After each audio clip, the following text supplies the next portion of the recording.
L'atmosphère change.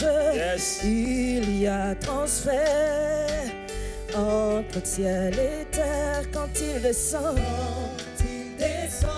Alléluia. Oh oui, tout s'arrête. Il y a transfert.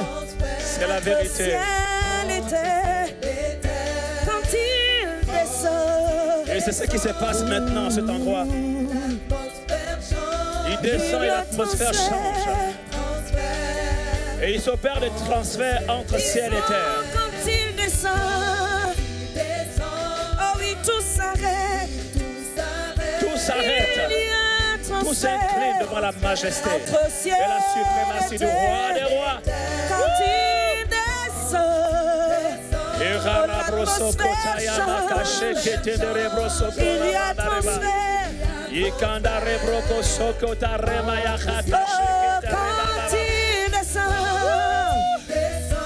prends le contrôle Yahweh, prends le contrôle Jéhovah, prends le contrôle l'Esprit de Dieu, et qui s'opère des transferts entre ciel et terre. Descends de nous et manifeste-toi, glorifie ton nom, ô Jésus, et qui s'opère des transferts.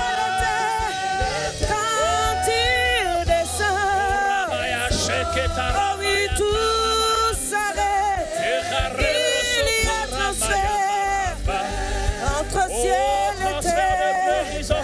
Oh, quand il descend, l'atmosphère est bouleversée. La terre se soumet à sa présence. Disons le Saint-Esprit. Le Saint-Esprit est là. Il est descendu au milieu de nous. Le Saint-Esprit. Il se manifeste. Tantôt d'une manière, tantôt d'une autre. C'est lui qui change cette C'est lui qui change nos cœurs. Il change nos situations. Le Saint-Esprit est là. Ici. Disons le Saint-Esprit est là. Le Saint-Esprit de Dieu est ici. Il guérit quelqu'un, il restaure un malade. Le Saint-Esprit est là. Le Saint-Esprit est là. Les maladies s'enfuient. Les aveugles voient. Les paralytiques sautent de joie. Les stériles enfants marcher par la puissance les du nom de Jésus.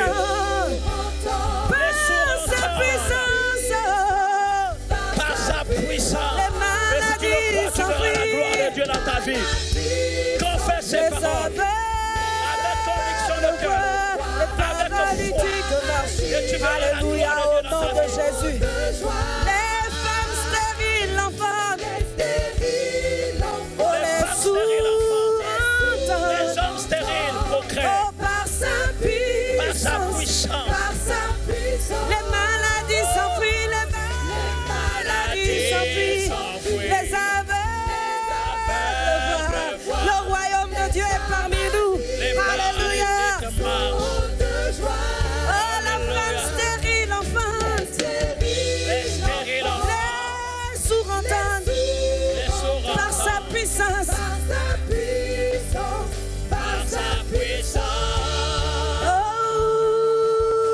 Oh, alléluia. Oui, élève ta voix. Alléluia. Élève tes mains. Alléluia. Et confesse ta foi. Alléluia. Confesse ses paroles. Alléluia. Comme une confession de foi. Alléluia. Déclare ses paroles de tout ton cœur. Et avec conviction de cœur. Alléluia. Comme une confession de foi. Et si tu le crois, tu verras la gloire de Dieu dans ta Oh, vie. disons quand il descend, oui, tout s'arrête. Oh, quand il descend, oui, tout s'arrête. Oui, tout s'arrête et s'incline. Il y a transfert. Et il se fait un transfert Entre ciel et quand il terre. descend, l'atmosphère change. L'atmosphère change. Oh, il y a transfert. Il y a transfert Entre ciel et terre. Quand il descend. Alléluia. C'est le royaume de Dieu.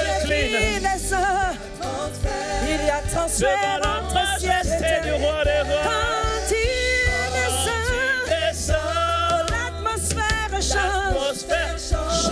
Il y a trop sphère. L'atmosphère change dans ma vie. L'atmosphère change dans ma maison. L'atmosphère change dans mon foyer. L'atmosphère change dans ma famille. L'atmosphère change dans l'église. Le Parce que Saint-Esprit le est Saint-Esprit est là. là. Il se meut. Il est en mouvement. Le Saint-Esprit est Le là. Saint-Esprit est là. Le Saint-Esprit est là.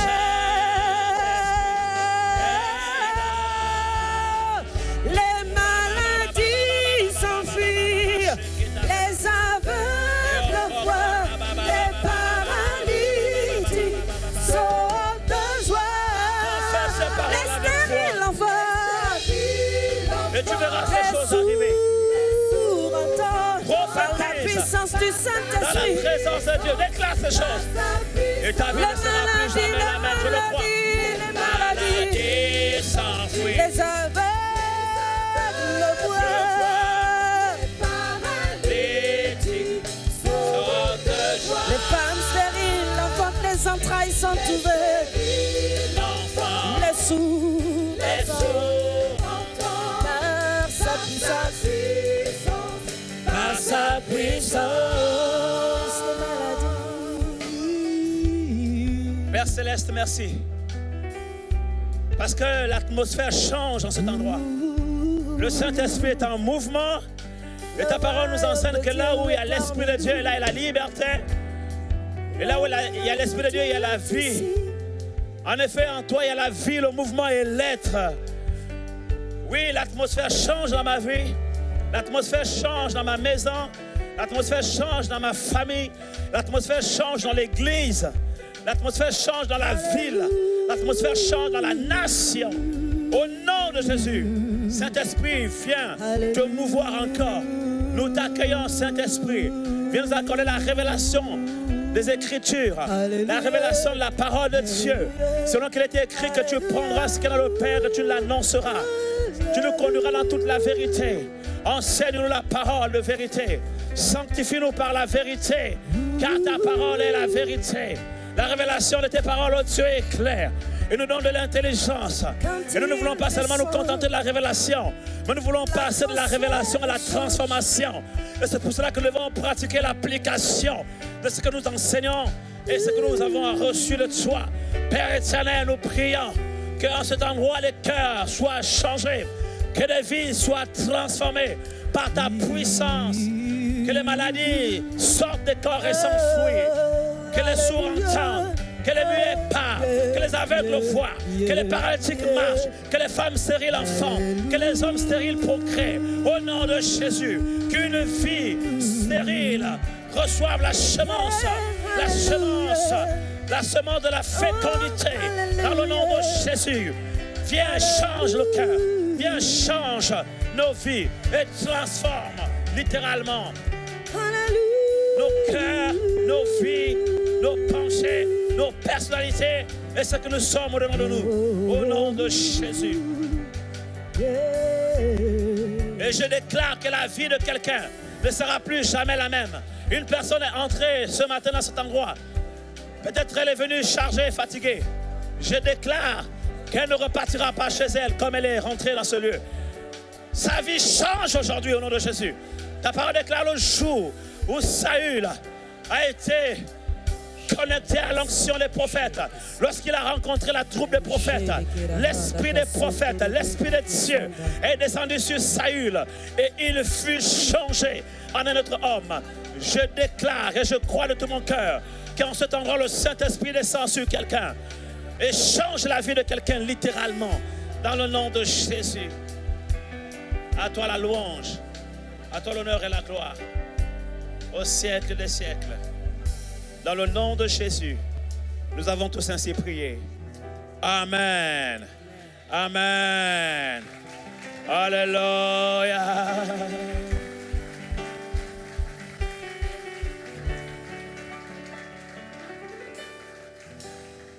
Déjà depuis dans l'Ancien Testament, la Bible déclare que lorsque le Saint-Esprit descendait, La vie des gens a été changée. Lorsque Saül a rencontré la troupe de prophètes et l'esprit des prophètes est descendu sur Saül. L'esprit des prophètes n'est rien d'autre que le Saint-Esprit. L'esprit de Dieu est descendu sur Saül. La Bible déclare il fut changé en un autre homme. Lorsque l'esprit de Dieu est descendu sur Samson, à chaque fois que l'esprit de Dieu descendait sur Samson, la Bible déclare qu'à l'instant, il était changé en un seul homme, en un autre homme. Je crois de tout mon cœur que le Saint-Esprit ne peut pas descendre sur la vie de quelqu'un et ta vie rester la même. Le Saint-Esprit ne peut pas descendre sur ta vie et ta vie rester la même. Ce n'est pas possible. Alors que nous chantons ce cantique, je pouvais voir dans mon esprit le Saint-Esprit se mouvoir dans cet endroit. Je pouvais voir l'atmosphère changer.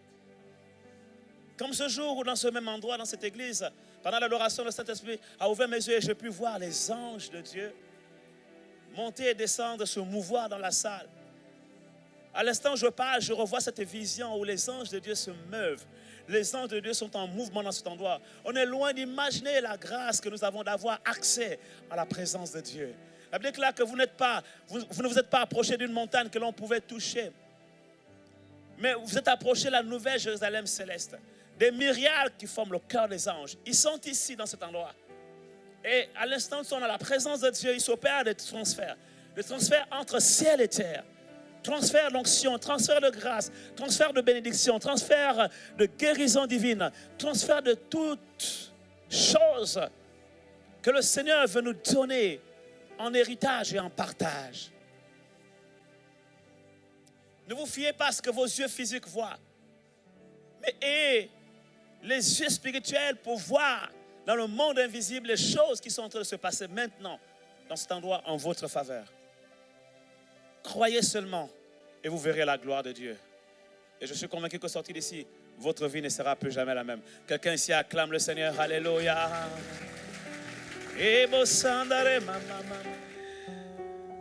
Alors nous allons continuer notre série d'enseignements sur la parabole du semeur. Nous parlons depuis quelques semaines, depuis quelques dimanches déjà de cette parabole.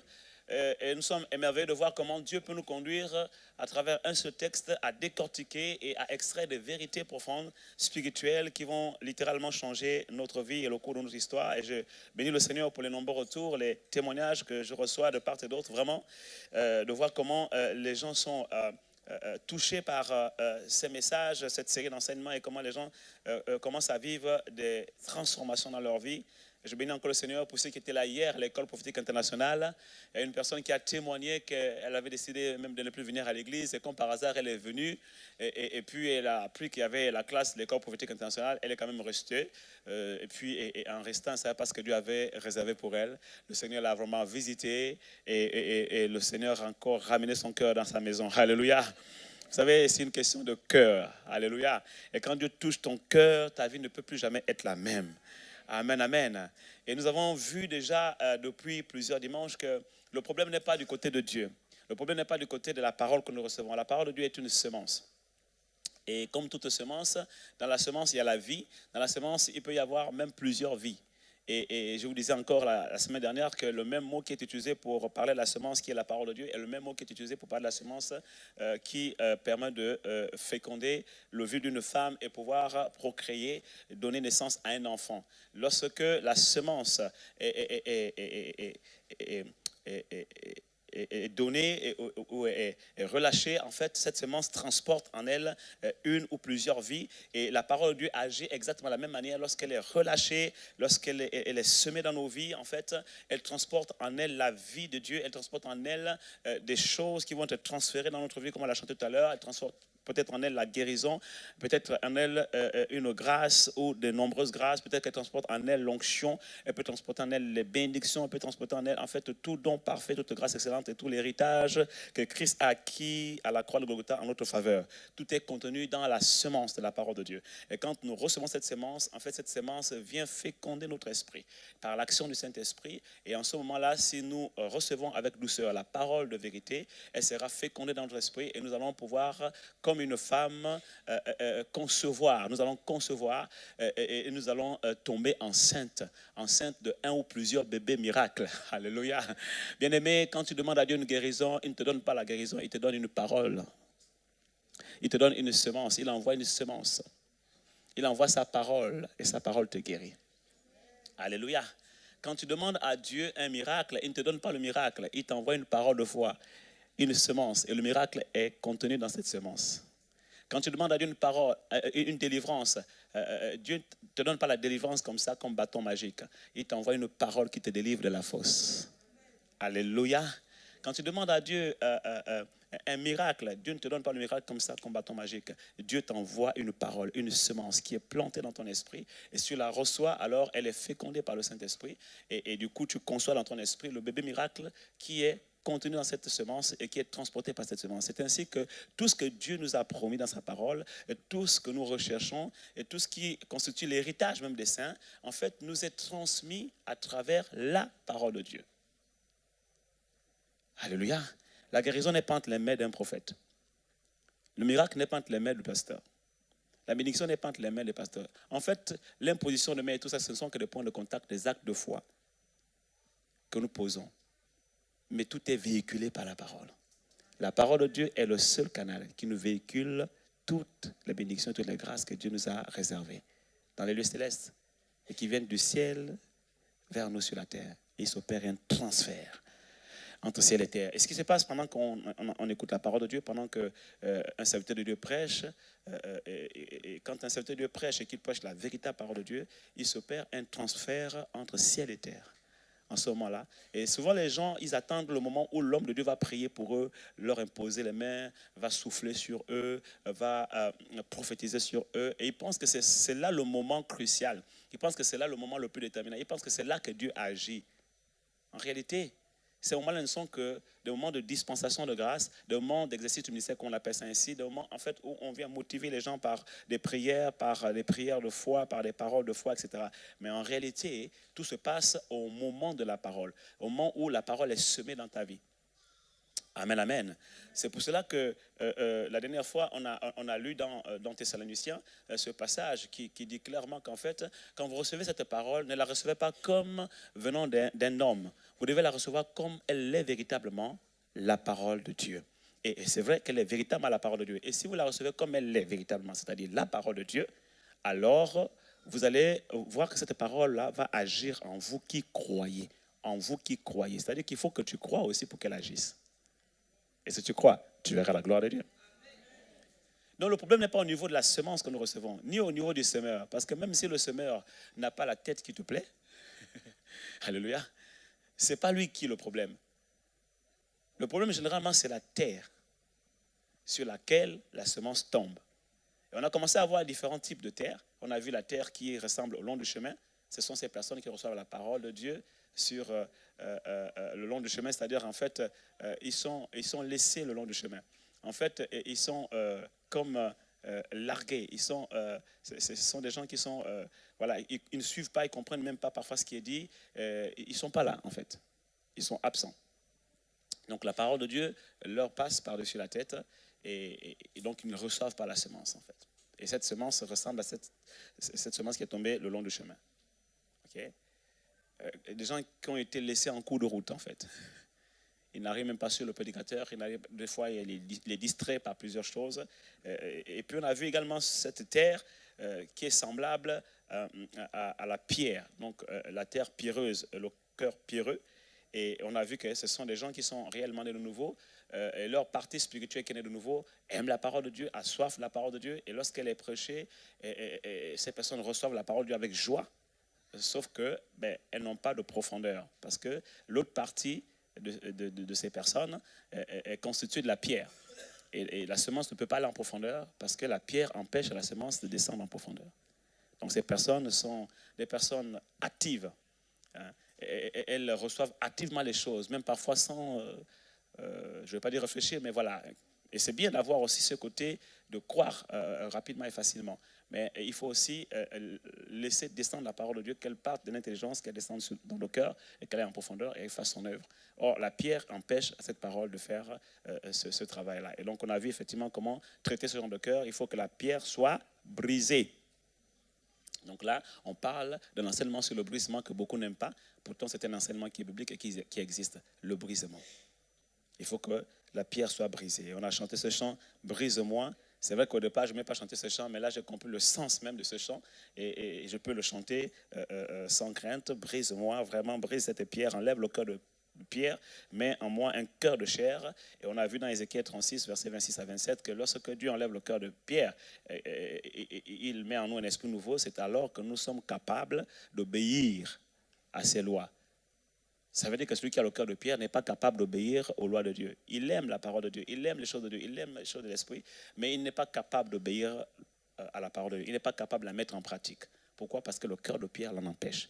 Quand le cœur de Pierre est ôté, alors maintenant, en ce moment, il devient capable d'obéir aux lois de Dieu et de suivre ses commandements avec joie.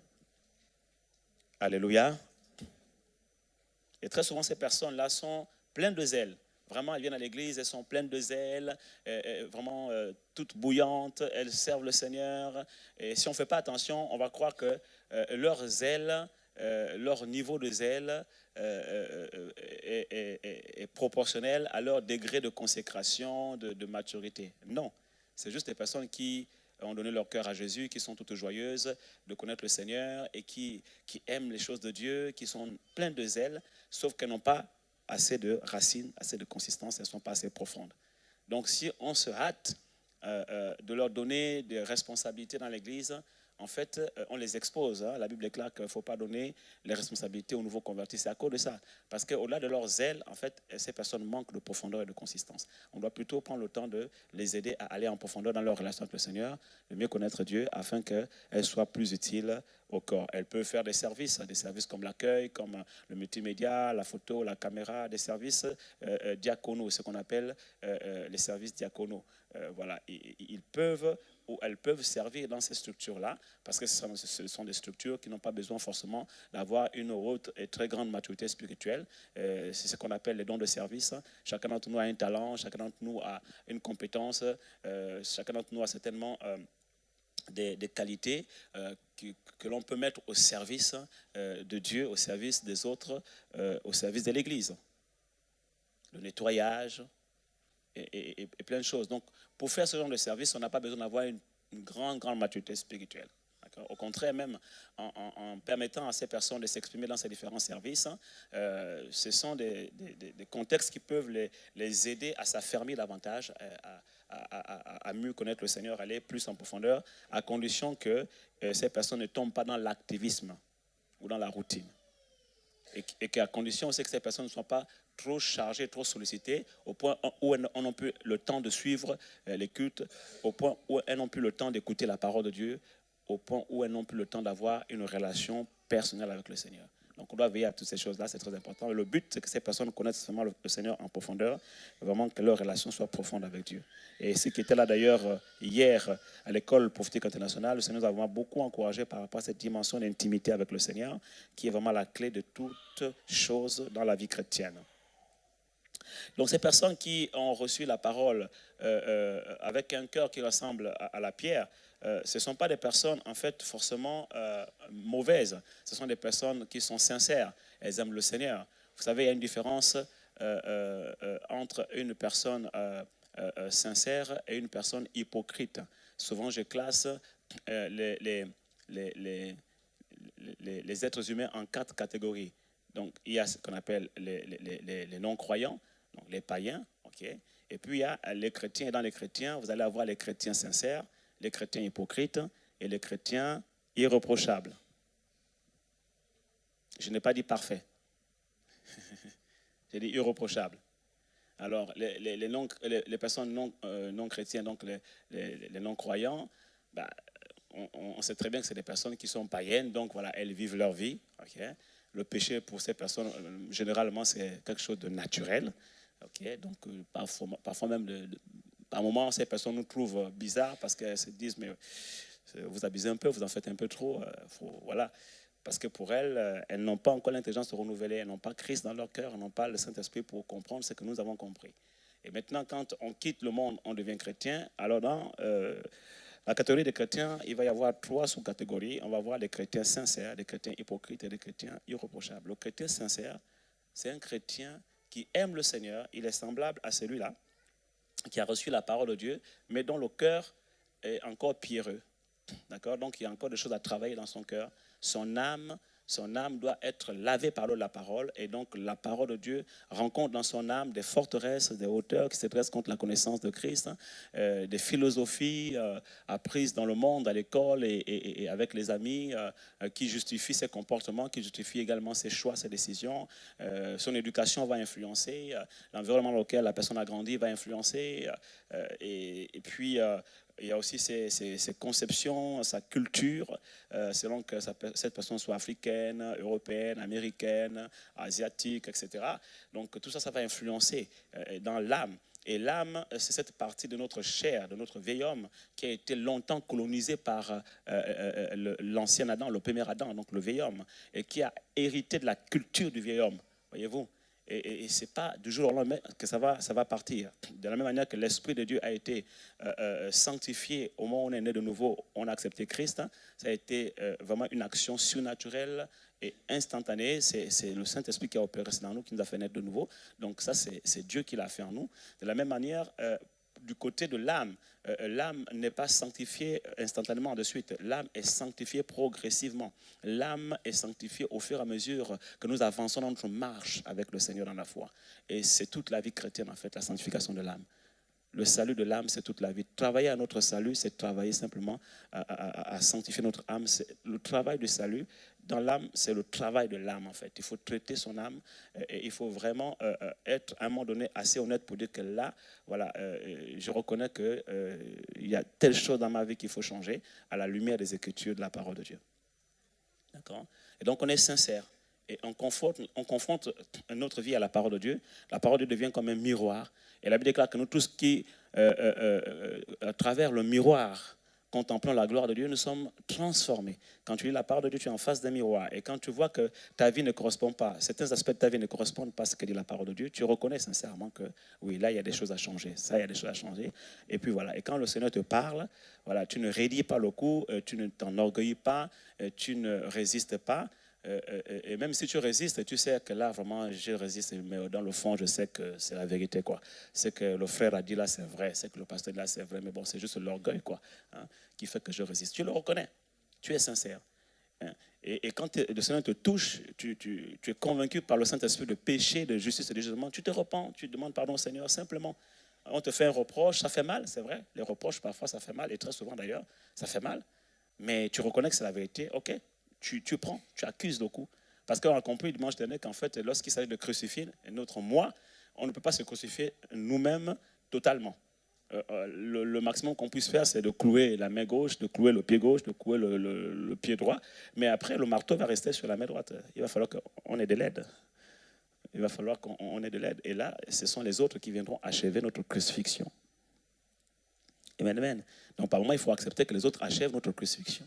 Si on veut vraiment mourir en Christ, qu'on veut vraiment être crucifié totalement, parfois il faut accepter que ce soit ton mari qui achève ta crucifixion, ou ta femme qui achève ta crucifixion, ou parfois même les enfants. Dieu peut passer par les enfants pour achever ta crucifixion. Alléluia. Et des fois, c'est le frère ou la sœur en Christ dans l'église. Donc la solution n'est pas de fuir l'église ou de fuir les endroits où il y a ses frères là et tout, parce que partout où tu iras, tu vas retrouver les mêmes personnes. Pourquoi? Parce que, en fait, Dieu, tant que tu n'as pas encore réussi à un test, mais tu reprends la classe. Tu peux changer de ville. L'université, écoute-moi bien, l'université de Dieu n'est pas seulement à Bordeaux. Dis à ton frère à côté, l'université de Dieu, l'école de Dieu ne se trouve pas qu'à Bordeaux. C'est partout. Alléluia. Mais malheureusement, tu vas juste retarder ta progression, tu vas retarder ton processus de croissance, tu vas retarder ta destinée malheureusement, et tu vas ressembler au peuple d'Israël qui a retardé sa destinée dans le désert pendant 40 ans alors qu'il pouvait rentrer à Canaan en l'espace de 3 semaines seulement. Pourquoi? Parce que quand ils sont sortis de l'Égypte, ils sont passés par la mer Rouge, ils n'étaient plus dans l'Égypte, ils étaient sortis de l'Égypte, mais l'Égypte n'était pas encore sortie d'eux. Et pour entrer à Canaan, il fallait que l'Égypte sorte complètement d'eux. C'est pour cela que la majorité n'est pas rentrée à Canaan. Ce sont leurs enfants qui sont rentrés à Canaan. Voyez-vous? Et Moïse, le pauvre, il a souffert avec ce peuple. Les murmures, les critiques. En fait, il n'y a rien de nouveau sous le soleil. Il n'y a rien de nouveau sur le ciel. Tout ce que nous vivons dans les églises aujourd'hui, c'est les mêmes choses qui ont existé dans la parole de Dieu, qu'ont vécu les grands hommes de Dieu qui ont existé avant nous, comme Moïse. Un homme fort patient, à un moment donné, il a craqué. Il dit non, c'est bon quoi. Ok. Dieu lui dit de parler au rocher, il a été obligé de frapper le rocher par la colère, etc. Et, tout, et il ne savait pas qu'en frappant le rocher, ce rocher était Christ qui les conduisait dans le désert. Et que Christ ne devait pas être frappé 2 fois, il allait souffrir une seule fois. C'est pour ça que la Bible déclare que ceux qui pêchent crucifient à nouveau le Seigneur. Quand tu crucifies à nouveau le Seigneur, en fait, c'est comme si tu le crucifiais une 2e fois. Et ça, c'est un péché, je dirais presque impardonnable. Voilà, tu foules au pied le sang de la grâce. D'accord. Et Moïse a commis ce péché-là. Et à cause de ça, il n'est pas rentré à Canaan. D'accord. Ça, c'est dans le contexte théologique, historique et géographique. Maintenant, dans le contexte de la révélation de la parole, le Seigneur m'a fait comprendre qu'en fait, la vérité, c'est que Moïse même ne pouvait pas rentrer à Canaan. Parce que Moïse lui-même ne connaissait même pas Canaan. Moïse connaissait parfaitement le désert. Il a fait 40 ans dans le désert avec son beau-père Jéthro. Quand il a fui l'Égypte, après avoir tué un Égyptien, il a fui. Il a fait 40 ans dans le désert avec Jéthro, son beau-père. Et là, vous connaissez la femme de Moïse, Séphora. Okay. Et donc là, il a connu ce qu'est le désert pendant 40 ans. Il a exploré le désert. Il connaissait de fond en comble le désert. Il pouvait conduire dans le désert sans GPS. Il pouvait te faire le guide touristique dans le désert. Donc, il était qualifié pour guider les gens dans le désert, en fait. Moïse était un type de leader du désert. Il ne pouvait pas amener le peuple de Dieu à Canaan parce qu'il n'était jamais arrivé à Canaan. Parce que la loi du leadership, l'une des lois du leadership, dit que tu ne peux pas amener une équipe, tu ne peux pas amener un peuple que tu diriges au-delà des dimensions que tu n'as pas encore toi-même atteintes. Ou encore au-delà des dimensions que tu as déjà atteintes. Tu ne peux pas amener le peuple de Dieu au-delà. Donc Moïse connaissait parfaitement le désert, mais il n'était jamais arrivé à Canaan. Par contre, Josué et Caleb étaient déjà arrivés à Canaan. Ils connaissaient parfaitement Canaan. Ils avaient exploré Canaan de fond en comble.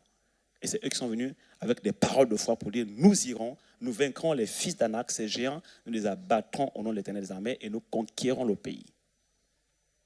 Pendant que les autres étaient paniqués, ils avaient peur et qu'ils regardaient les géants comme vraiment, ils disaient à leurs yeux et à nos yeux, nous étions comme des sauterelles.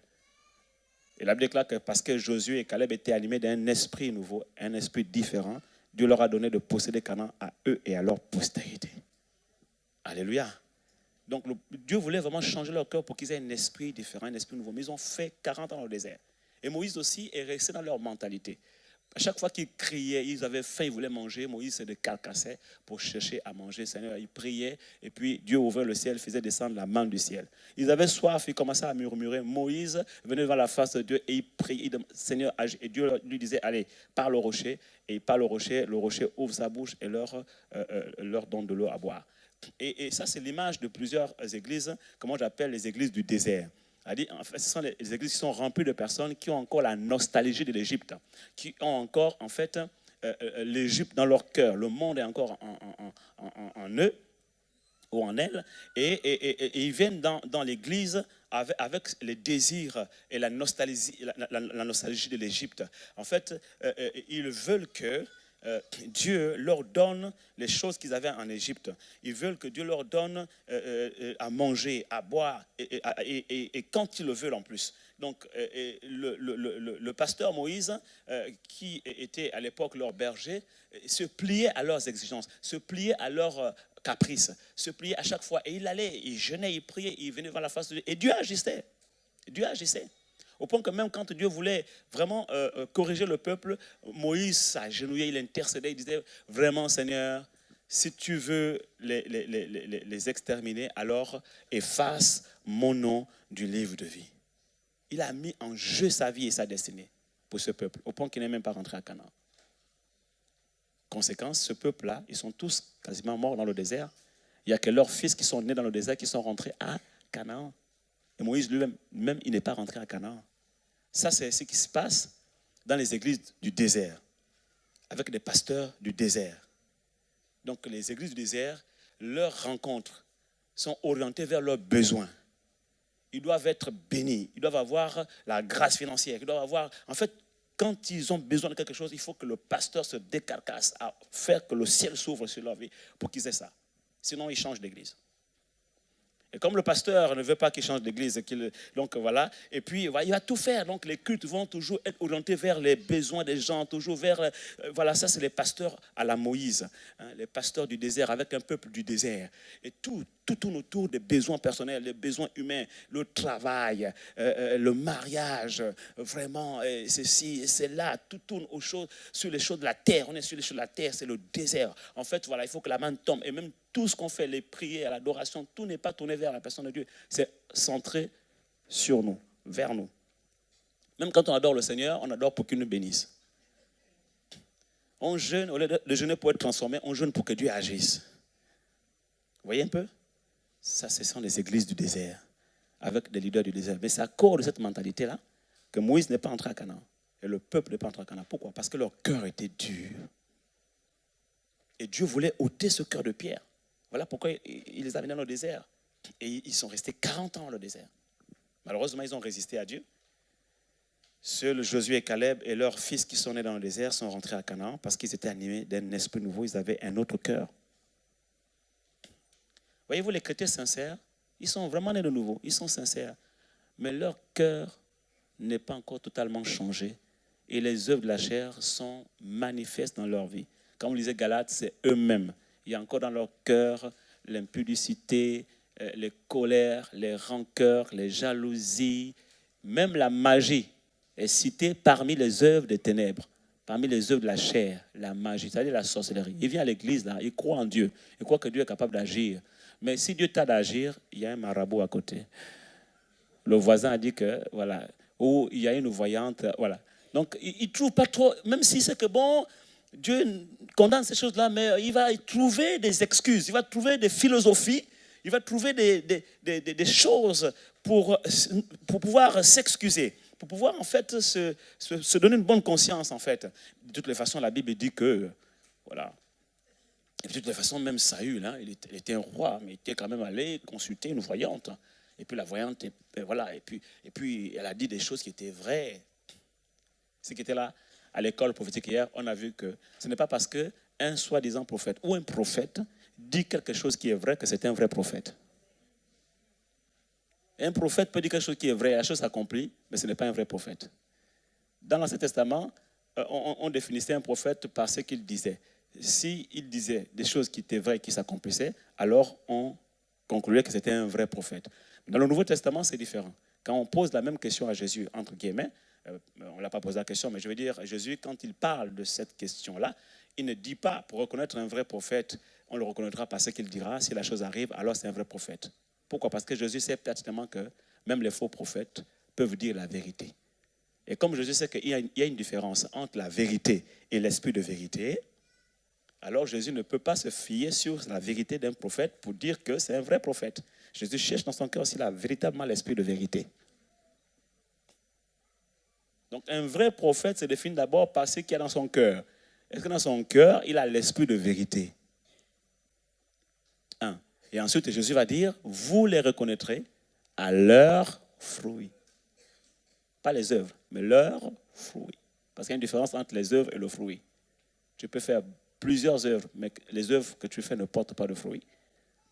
En fait, le fruit, c'est le résultat de tes œuvres. On peut faire plein de programmes, on peut faire plein de réunions, on peut faire plein de bonnes œuvres, mais si derrière, il n'y a pas un impact, les vies ne sont pas transformées, il n'y a pas de changement, il n'y a pas le fruit, nos œuvres sont vaines. Alléluia. Donc, ce genre de chrétien, il est né de nouveau. Mais dans son âme, il y a encore ces choses-là. Il y a la magie. Il peut encore aller consulter des voyants. Il peut encore aller consulter des marabouts. Il mélange des fois dans l'église. Il faut faire attention à l'église. Tout le monde n'est pas forcément né de nouveau et tout le monde n'est pas forcément chrétien affermi. Il est au courant du problème de l'autre et puis il dit à l'autre, ta situation-là, bon, c'est vrai que, tu vois, il faut prier et il faut continuer à prier, c'est vrai, on va prier. Mais tu sais, je peux te donner le numéro de téléphone de quelqu'un. Oui. Il y a une année où j'étais en conférence dans un pays et le Seigneur m'a donné la grâce de pendant que j'exerçais le ministère prophétique, le Seigneur m'ouvre les yeux et il y a une dame qui s'était avancée pour que je prie pour elle. Au moment où je voulais mettre ma main sur elle, je sens une alerte dans mon esprit. Stop! Je lève la main et j'entends mon esprit. Ne mets pas ta main sur elle, c'est une sorcière. Ouais. Ils étaient même deux. Il y avait un jeune garçon de 13 ans et puis il y avait une dame. Et le jeune garçon de 13 ans, j'avais même, rien qu'au regard, tu avais pitié de lui parce qu'il était bossu. Donc avec la compassion, tu veux tout de suite prendre la personne, puis le Saint-Esprit, alerte, stop. C'est un sorcier. Donc je leur ai dit, bon, à la fin, je veux voir à la fin. J'ai appelé les pasteurs. Le pasteur Nina était là, le pasteur Dr Victor Bono était là, et les pasteurs hôtes. Il y avait des pasteurs invités également, on les a reçus à la fin, et ils ont tout avoué. Le jeune de 13 ans, il a avoué. Au départ, il ne voulait pas avouer. J'ai dit, écoute, regarde-moi droit dans les yeux, regarde-moi droit dans les yeux. Il ne pouvait pas lever sa tête et me fixer droit dans les yeux. Il ne pouvait pas. Et quand il a levé la tête, il m'a fixé droit dans les yeux, et c'est là qu'il a avoué. Il a dit, oui, c'est vrai, je suis un sorcier. Il nous a expliqué comment il opère la nuit, comment il sort. 13 ans, il est dans l'église. Il plane la nuit. Il fait le drone la nuit. Le pasteur était choqué. Il dit, mais ce petit-là, on a tous pitié de lui ici. Là. Tout le monde veut l'aider. Les mamans, là, vraiment compassion de mec. Ce qu'il fait la nuit est grave. Il dit, il a été initié par sa tante. Il a expliqué comment il fait. Il est encadré par une troupe de vieux dans le quartier. Et il explique comment ils vont manger la viande. Et cette viande, c'était la chair humaine. 13 ans! Il est dans l'église. Frère, le corps physique là, humainement, le corps physique est régi à la loi de l'âge. Mais l'esprit n'a pas d'âge. L'esprit n'a pas d'âge. C'est pour ça que les parents là, quand vous avez, surtout les primipares là, il faut faire attention. Vous devez toujours garder vos bébés avec vous, même quand vous allez à la douche là. Il faut faire attention. Il faut laisser bébé à la chambre là-bas, dans son berceau. Tu le vois bébé là, c'est bébé au niveau du corps. Mais l'esprit comprend tout, il voit tout. À bon entendeur. 13 ans. Et puis la dame là, elle disait non, mais je le faisais parce que je voulais aider les gens. Elle amenait des flacons, des potions, et elle donnait aux gens. Quand elle entendait que telle personne est malade, elle vient voir la personne. Okay. Pour elle, elle dit que non, c'est un don que Dieu lui a donné de pouvoir soigner les gens avec des feuilles. C'est la sorcellerie. Ce jour-là, Dieu a permis que par l'onction prophétique, les œuvres des ténèbres soient dépouillées et démasquées. Alléluia. Mais ils étaient dans l'église. Ils venaient lever les mains. Ils adoraient le Seigneur. Ils sont passés par les eaux du baptême même. Ils prennent la Sainte Seine. C'est écrit Galates. Lisez Galates. Il cite les œuvres de la chair, Paul. Il ne parle pas aux païens. Il ne parle pas aux non-chrétiens. Il parle aux chrétiens. Il dit les œuvres de la chair sont manifestes. Ce sont l'impudicité, etc., l'ivrognerie, voilà, les excès de table, et ceci, etc., et la magie. Dans la même liste. C'est des chrétiens qui reçoivent la parole sur une terre pierreuse. Donc il y a une partie de leur cœur qui aime Dieu, qui croit et qui reçoit les choses de Dieu. Il vient à l'église, mais il y a une autre partie. C'est la partie la même. Où c'est compliqué. D'accord? Et puis donc il va y avoir des chrétiens sincères. Je vous assure, les chrétiens sincères, ils sont sincères. Même quand ils pêchent sincèrement. Sincèrement, il pêche. Il est convaincu même que ce qu'il fait là est bien. Et même quand il sait que ce n'est pas bien, il est quand même convaincu que Dieu le comprend. Que Dieu lui pardonne. Dieu sait. Dieu comprend sa situation. Dieu sait que la chair est faible. Dieu sait. Et Dieu sait qu'à la fin, je vais demander pardon. Et il est convaincu qu'à chaque fois qu'il pêche et qu'il demande pardon, c'est bon. Il suffit de demander pardon, c'est bon.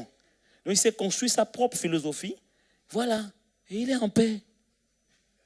Il pêche sincèrement et en paix. Mais la Bible déclare que ce n'est pas parce que mon cœur ne me condamne pas que je suis innocent. Parce que tu peux arriver à un point où tu tues la voix de ta conscience et que Dieu ne te parle plus. ou que tu es arrivé à te construire des philosophies, des raisonnements qui font que tu arrives à justifier tout ce que tu fais à travers la parole de Dieu. Tu arrives à justifier tes actes à travers les Écritures, les versets. Le diable te donne les versets, il est écrit. Le diable, c'est un champion dans le « il est écrit ». Le diable connaît ce qui est écrit, le logos. Voilà pourquoi une église forte n'est pas seulement une église qui est basée sur le logos. Il faut le réma aussi. Il faut la dimension du réma.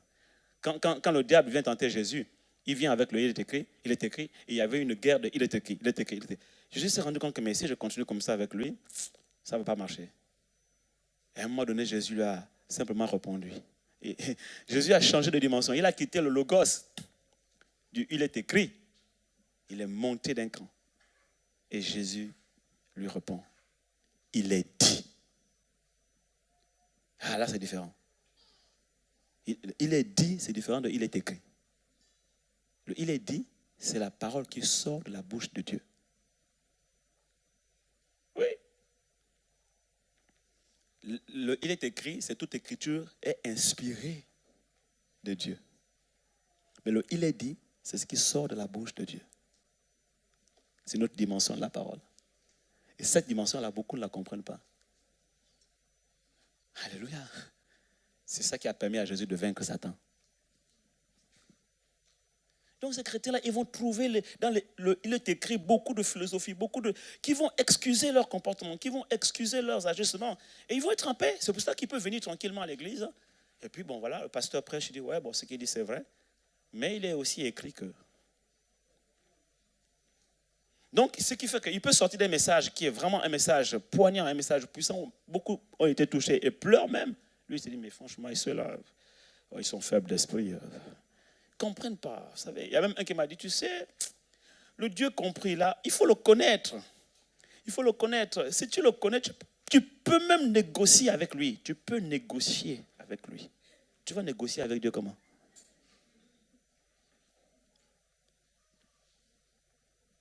Mais ils pêchent sincèrement et ils ont le cœur en paix. Et après les chrétiens sincères, il y a les chrétiens hypocrites. Enfin, les chrétiens sincères encore, tu vois, ils sont sincères. D'accord? Ceux-là encore, il y a quand même une espérance de les voir changer. Oui, parce qu'une fois Dieu enlève la partie de la pierre et qu'il leur donne un cœur de chair et un esprit nouveau, ils seront capables d'obéir à Dieu, selon Ézéchiel 36, 26 à 27. Mais le chrétien hypocrite, celui-là, il connaît ce qui est écrit, mais il jongle avec les Écritures et il te donne l'apparence de la piété. Tu peux lui donner la Sainte Seine sans confession. Oui, tu peux lui donner des responsabilités même. Il a une apparence de la piété, c'est-à-dire qu'il te manifeste une apparence du fruit de l'esprit. Il est là, tu dis, waouh, ce frère-là, quand il prie, oh Seigneur, rèbre chakata. Quand tu prêches, le pasteur prêche là, il est le premier à dire, Amen, prêche, pasteur. C'est la vérité. En eau profonde.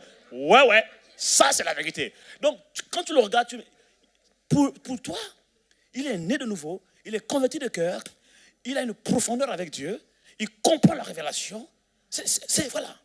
Donc, lui là même, pasteur, Jack, ancien, on donne le titre. Mais le problème, c'est que quand il sort de l'église, il change de veste. La nuit, tous les chats deviennent gris. Tu vas le trouver au milieu des chats maintenant. Et c'est là le problème.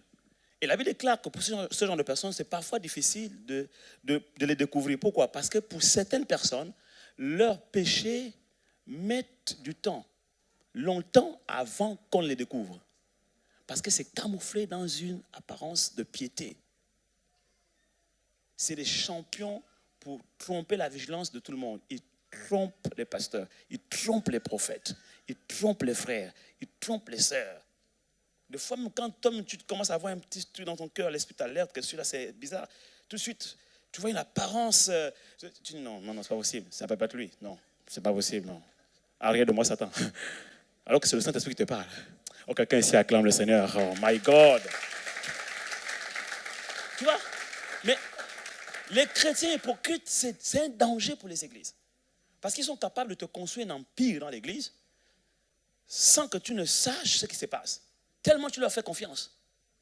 Tellement Tu peux même leur donner la clé de ta voiture, la clé de ta maison, la clé de... Oui, mais derrière, ils te poignardent dans le dos. Hypocrite. Il a dit, toi, tu sais, tu es le plus beau des serviteurs de Dieu. Moi, j'ai fait des églises, mais un pasteur comme toi, oh là là, simple, humble, accessible, vraiment. Mais l'onction sur ta vie, waouh, tu es un homme de Dieu. Mais derrière,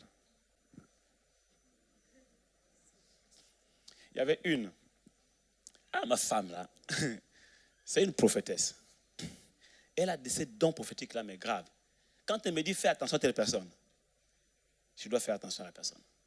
Mais moi, comme vous le savez, je suis tellement ouvert. Donc, il y a un couple qui vient, on était à Talence à l'époque, qui vient d'une autre ville, et puis ils arrivent à Bordeaux.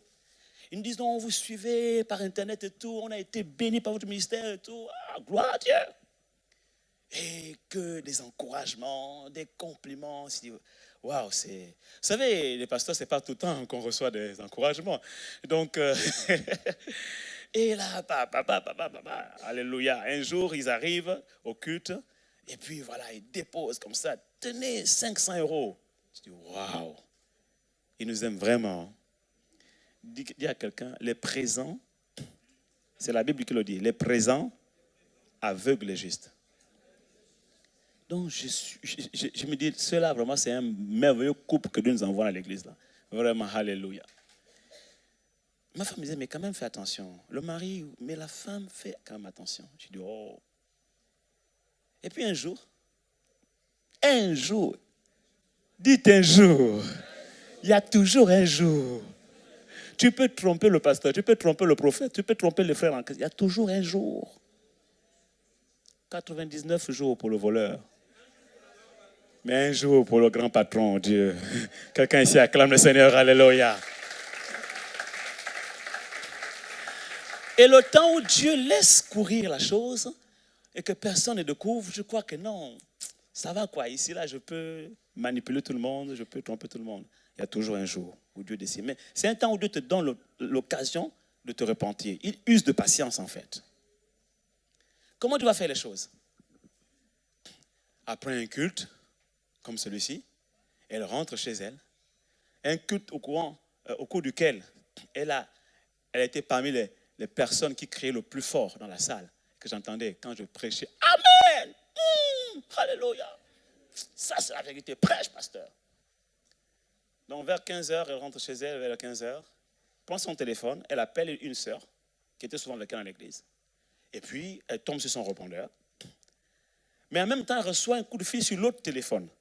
Et elle oublie de raccrocher le premier téléphone. Donc, vous imaginez la suite. Hein? Et là, avec l'autre, elle commence à parler. Elle commence à parler. Elle casse le sucre sur le pasteur, elle casse le sucre sur l'église, elle casse le sucre sur ma femme. Tout passe dans le... ça tombe dans la boîte vocale. Et je suis sûr qu'elle ne s'en est même pas aperçue. Toute la conversation est passée dans la boîte vocale. Comment Dieu fait les choses? C'était bien caché, mais Dieu a trouvé une stratégie divine sans le secours d'une main humaine. Si ce n'est sa propre main elle-même. Quelqu'un ici acclame le Seigneur. Alléluia. Tout est tombé dans la boîte vocale. Et là, la sœur, quand elle écoute le message, elle dit non, ce n'est pas possible. Je ne peux pas laisser ça comme ça. Cette sœur-là, elle est proche des pasteurs. C'est elle qui apparemment défend les pasteurs. C'est elle qui, vraiment, tout le temps, elle a les grâces des pasteurs. Et c'est comme ça qu'elle fait. Elle dit, je ne peux pas laisser ça. Elle a dit à la sœur, j'ai reçu ton message. Mais ça là, ça ne peut pas rester entre toi et moi. Ce n'est pas possible. Il faut que les pasteurs le sachent. Et quand elle me dit au téléphone, pasteur, j'ai à te parler au sujet de telle sœur, je dis, mais qu'est-ce que tu me dis? Je commence à me braquer, qu'est-ce que tu me dis? C'est quoi le problème? Une sœur qui est bien, comme ça. Elle dit, pasteur, il faut que je te parle. Elle commence à me dire, je dis, non, je ne te crois pas, ce n'est pas possible. Ce n'est pas elle, arrête ça, tu sais, moi, je n'aime pas ça. Elle dit, viens, tu vas écouter. J'écoute la boîte vocale, la note vocale. Non. En effet, c'est vraiment elle. Je dis, mais c'est pas possible, mais c'est incroyable. Comment ça peut se faire? Effectivement, elle a avoué, Elle a demandé pardon à toute l'assemblée des leaders, etc. et tout. Bon, avec la honte, elle n'est pas restée longtemps, elle est partie de l'église. Erreur. Il fallait qu'elle accepte le brisement, qu'elle accepte les regards des autres, qu'elle supporte, parce que Dieu voulait la transformer pour enlever cette partie de la pierre. Et ma femme me dit, attention quand même. Je dis, attention quoi encore? Elle dit, celle qui est venue livrer l'autre là, c'est le même esprit. Je dis, oh. Donc tu vois comment elle nous a sorti de l'affaire. Tu vois comment, non, c'est pas possible. Elle dit, c'est le même esprit. Quelque temps plus tard, le même scénario se produit avec la même personne. Et elle aussi, elle va décider de casser le sucre sur les pasteurs. En face d'une sœur. Et puis, l'autre sœur là aussi, par contre, ce qu'elle a fait, ce n'était pas bien. Elle dit, mais pourquoi est-ce qu'elle ne parle pas comme ça? Elle décide d'enregistrer la conversation. Oui, ça, par contre, c'est pas bien. Okay. Elle a livré l'affaire. Donc, toi aussi, tu fais pareil que l'autre. Voyez-vous, c'est-à-dire que les chrétiens hypocrites sont les plus dangereux dans les églises. Parce qu'un chrétien sincère, encore, on peut voir ses faiblesses et l'aider. OK? Parce qu'il est sincère. Mais le chrétien hypocrite, c'est compliqué parce qu'il a l'apparence de la piété. Mais dans le fond, il en réunit ce qui fait la force. Dans le fond, il casse du sucre sur toi et sur les autres, sur l'église. Le chrétien hypocrite là, il a accepté Jésus, hein? Il est passé par le baptême, hein?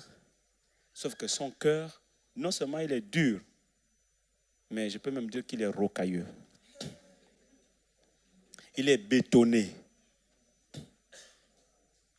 C'est-à-dire que pour transformer de tels cœurs, c'est Dieu lui-même qui va intervenir, qui va casser la pierre. C'est pas évident. Il joue avec la parole de Dieu, il joue avec les révélations, il joue avec l'onction, il n'a aucune crainte de Dieu. Tous les serviteurs qui arrivent là, il veut être avec eux, il veut faire les photos avec eux, il veut les servir, voilà. Il n'a même pas peur, il n'a même pas crainte des onctions que ces hommes-là transportent.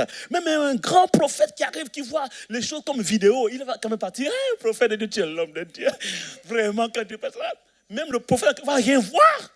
Tellement il va éblouir avec ses flatteries, avec ses présents, ses cadeaux. Donc, les cadeaux, les présents avec les justes.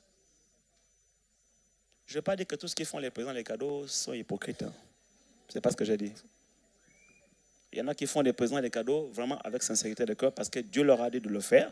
Et ils le font pour obéir à Dieu. Et en retour aussi, Dieu les bénit. Mais je parle de ceux-là qui surfent sur les vagues. Voilà, de la manipulation, les hypocrites là. Après, il y a les chrétiens, troisième catégorie, ce sont les chrétiens irréprochables par rapport au fait qu'ils sont un modèle. Ils sont un modèle en parole, en foi et en pureté, mais ça ne veut pas dire qu'ils sont parfaits. Parce qu'il peut arriver qu'ils se trompent aussi et qu'ils fassent des erreurs. Mais ce sont des gens de chrétiens que Dieu va utiliser pour être en position de leadership, pour aider les autres à avancer. Amen, amen. Mais ils ne sont pas parfaits, parce que seul Dieu est parfait. Après, si on définit la perfection dans le sens grec du terme, on peut dire oui, ils sont parfaits si on considère que la perfection, ici le mot parfait signifie aussi maturité, signifie aussi être mûr. Dans ce sens, oui, ils sont mûrs, ils ont de la sagesse, ils ont de la consistance, ils sont mûrs. Ok. Quel genre de chrétien es-tu? Chrétien sincère, je prends. Chrétien sincère, il n'y a pas de problème, je prends. Vous voyez, chrétien sincère, il faut savoir discerner les chrétiens sincères. Il ne faut pas, et là je parle au leader, il ne faut pas tirer sur toutes les personnes qui commettent des erreurs dans l'église. Quelqu'un qui pêche, etc. et tout, il faut d'abord analyser la situation, le contexte dans lequel la personne s'est retrouvée pour qu'elle arrive à tomber comme ça. Est-ce que c'est un chrétien sincère ou un chrétien hypocrite? Moi, quand vous me voyez dur avec quelqu'un, ça veut dire que j'ai découvert que cette personne-là, c'est vraiment une personne hypocrite. C'est ce que moi j'appelle les bandits. Les vrais bandits. Avec ceux-là, par contre, je ne blague pas avec ceux-là. Voilà, ceux-là, vraiment, je les recadre. Ceux-là, vraiment, tu viens faire la repentance pour lui devant tout le monde. Voilà, ça te servira un peu de correction, mais aussi, ça va pouvoir t'inspirer la crainte de Dieu. Tu vois un peu, à un moment donné, sentir la douleur. Voilà, et ça fait du bien, c'est le brisement. Mais un chrétien sincère, surtout s'il est nouveau converti, tu l'amènes devant l'assemblée pour demander pardon, mais tu brises sa vie. Tu l'exposes à la honte, c'est compliqué. Tu vois. Il faut savoir gérer les situations, en fait. D'accord. Ou bien un chrétien nouvellement converti, ou même s'il est converti depuis longtemps, mais sa maturité spirituelle, c'est encore un bébé spirituel, parce qu'il peut avoir fait 10 ans dans une église et toujours être bébé spirituel. Ce n'est pas la durée d'une église, dans une église qui fait de toi un chrétien mature. Donc il faut discerner les leaders. Là, je parle de leaders, il faut discerner pour ne pas taper sur tout le monde pour taper. Okay? Ne pas être dur avec tout le monde pour être dur avec tout le monde. Il faut savoir faire preuve de discernement et de sagesse pour ne pas être en scandale au plus petit.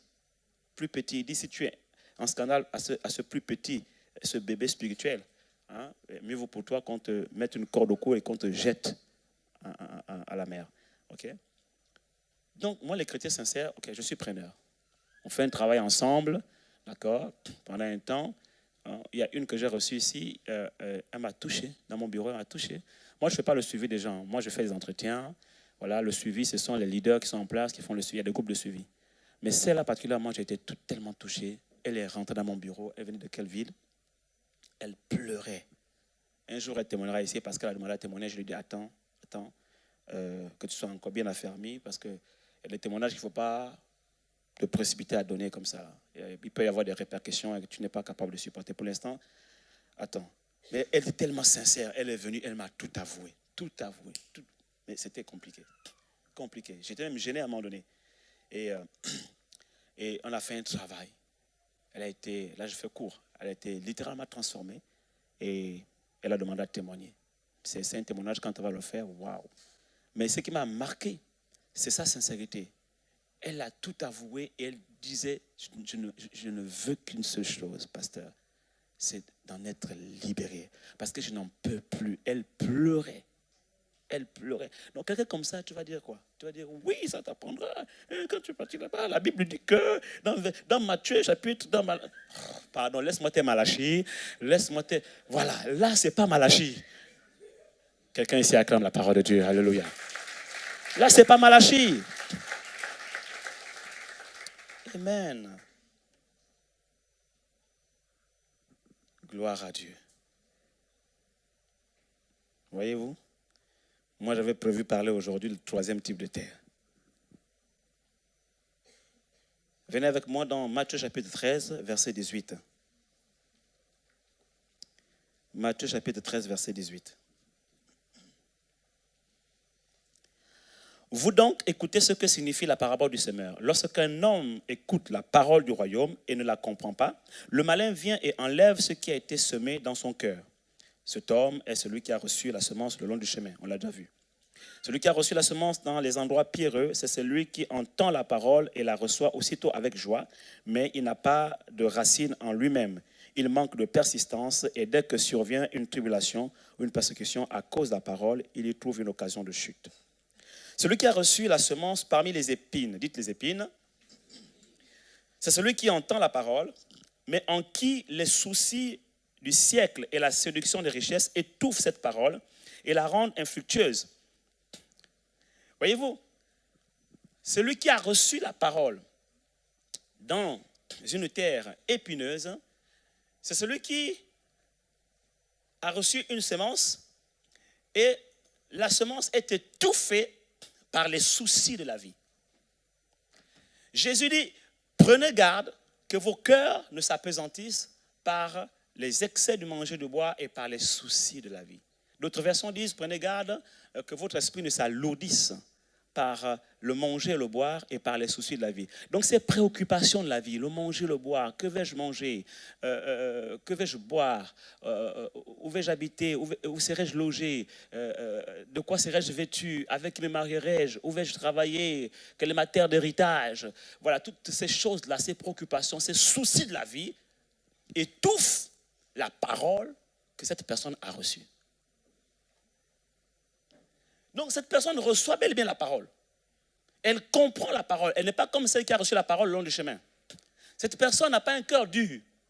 Elle accepte la parole. Mais la parole ne peut pas produire son fruit en elle Pourquoi? Parce que les soucis de la vie étouffent la semence. Bien aimé, ce type de personnes-là, c'est des gens qui craignent Dieu. Ils aiment le Seigneur. Ils marchent dans la sanctification. C'est des hommes et des femmes de prière. Pour la plupart, c'est des hommes et des femmes de foi et de prière. Pour la plupart, c'est des gens qui ont consacré leur vie, qui se préservent, qui ont consacré leur jeunesse, qui ont consacré leur vie à servir Dieu. Mais on a l'impression que leur vie n'avance pas. On a l'impression que leur vie tourne en rond. On a l'impression que leur vie est bloquée. Et ces personnes même ne comprennent pas. Dieu a parlé sur leur vie. Dieu leur a parlé elle-même. Dieu a parlé à travers la bouche des serviteurs de Dieu, des prophètes qui ont confirmé même. Mais les choses n'avancent pas. Et quand ils essaient d'avancer, des fois, ça retarde. Et même parfois, la chose commence à naître, et puis tout d'un coup, plaf, avortement. C'est-à-dire qu'en fait, le projet avorte. Elle a commencé à voir la parole s'accomplir, au moment les portes s'ouvrir, et moi, ça se referme. Mais qu'est-ce qui se passe, Seigneur? La plupart de ces personnes servent le Seigneur dans l'église, elles sont investies, elles sont consacrées, et même Dieu les utilise pour être une bénédiction pour les autres. Quand elles prient pour les autres, ça marche. Elles reçoivent des paroles pour les autres, elles s'accomplissent.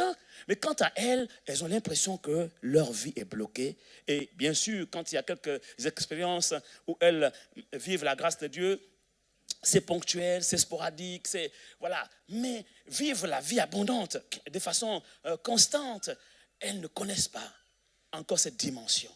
Cependant, elles connaissent Dieu, elles connaissent les choses de Dieu, et même que Dieu les utilise pour pouvoir bénir les autres. Elles chantent à la chorale, elles sont parmi les responsables, les serviteurs, elles sont parmi les piliers de l'église de l'œuvre. Mais quand elles cherchent du travail, les portes sont fermées. Quand elles trouvent du travail, c'est des petits boulots. Les études, elles ont eu des diplômes, elles ont des compétences, un CV, ces personnes-là. Mais quand elles se présentent à un endroit, on prend les autres et pas elles.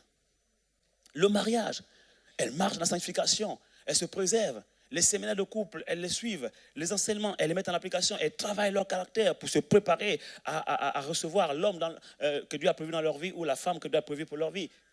Mais elles ont l'impression que les choses tardent. Ça n'avance pas. Elles sont tout le temps dans le désert. Dans le désert. J'ai une bonne nouvelle pour vous. Remarquez bien que la semence qui tombe sur la terre épineuse n'a pas de problème pour descendre en profondeur. Parce qu'il n'y a pas de cailloux. Le problème que la semence a, c'est de germer en hauteur.